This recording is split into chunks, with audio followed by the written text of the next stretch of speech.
This is Abuja, the fastest growing city in the world. Thousands troop in and out of this great place. So, where are you coming from? Far north, south, east, or west? Let's share this wisdom with you about where to stay, considering comfort, prompt services, and above all, adequate security. Zeus Paradise Hotel, number 1 Domenico Gito Street by Setraco, by Jabi Lake Mall, Mabushi, Abuja. We invite you to get details of this hotel from our website, www.zeusparadise.com. Telephone 0807 050 0062. Zeus Paradise Hotel, complete home away from home. Former Aviation Minister Fani-Kayode has again lambasted Islamic cleric Sheikh Abubakar Gumi, who over alleged ties with bandits who are currently wreaking havoc in the northern part of Nigeria. Recall that the controversial cleric had several times defended the bandits who are consistently abducting school children, travelers, and other residents in the north, stating that they were not up for killing but to make some money. Gumi, who has met with the bandits in forest several times, had likened their activities to the indigenous people of Biafra IPOB, stating that the secessionist group are more dangerous than the bandits. Recently, Gumi accused some personnel of the Nigerian army of colluding with the criminal element for supply of weapons and drugs, owing to the activities of the cleric with bandits. Fani-Kayode, who described him as a terrorist, said he should have been arrested long ago. He made the remark this Saturday morning via a tweet from his verified Twitter handle. The tweet reads, "The issue is not who goes into the forest to meet the terrorists with you, but rather what you say to them when you get there and what you gain by constantly defending them and attempting to justify and rationalize their barbaric actions." As you may have heard, Islamic cleric has been dominating Nigeria's media platforms recently, largely due to his defense of bandits. Recently, he insisted on his call for amnesty for the bandits, saying they are ready to surrender if the federal government will provide means of livelihood for them. We have a commentary.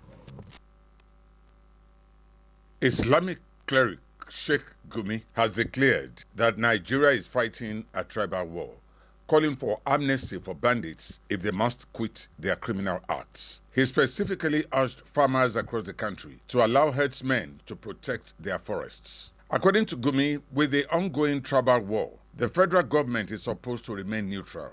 The Islamic scholar, while admitting that the bandits are committing all sorts of crimes, also said that atrocities are being committed against them by various tribes across Nigeria. In his defense during an interview, Gumi said, "What you call banditry, when you cross to the other side, you discover Nigeria is fighting a tribal war and government is supposed to be the mediator. It is supposed to be neutral. It's not supposed to take sides, as the cases were in Zamfara State, in Niger State, and other states." Insisting on his call for amnesty for the bandits, Gumi said they are ready to surrender if government will provide means of livelihood for them. He dismissed the amnesty granted to bandits by Katsina State Governor Bello Masari, describing it political amnesty without any package. Now, Gumi spoke about gainful employment. Of course, our youths need gainful employment. So, is the cleric being misunderstood? Here at Clearview TV, we have no answers. That's why we are making it our people's parliament. Rivers State Governor Wike says Nigerians should be prepared to dig their graves if they repeat the mistake of voting for the All Progressives Congress APC again in 2023. Speaking at the commissioning of another road project in Obiapo local government area, the governor says Nigeria is today grappling with serious economic and security challenges because the people were deceived into voting for a clueless party that came to power through false propaganda. In what appears a subtle campaign ahead of the 2023 general elections in Nigeria, Rivers State Governor says any eligible voter who cast his or her ballot for the All Progressive Congress APC will be cautiously signing his or her death warrant. Wike said anyone who votes for APC in 2023 is as good as heading to the gallows, painting a picture of a mass graveyard for Nigerian voter who failed to throw out the APC in the next round of general elections in the country. The governor accused the APC of finding itself in power through propaganda of falsehood and asked Nigerian voter to be wiser in 2023 in order for the nation to escape from the current economic hardship and the state of insecurity. In our place, nobody digs his grave. Is it not correct? But if you make this mistake in 2023, then you have dug your grave. I will not be a party to dig my grave. So I will not make mistake to identify with them. You two don't dig your own grave.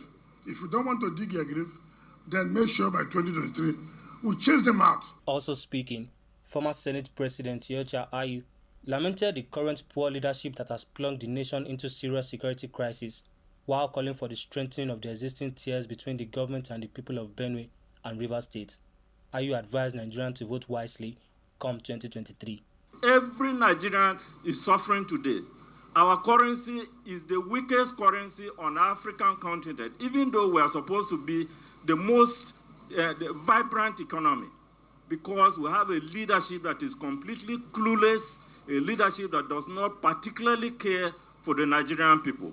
We minorities must come together. We are actually in the majority.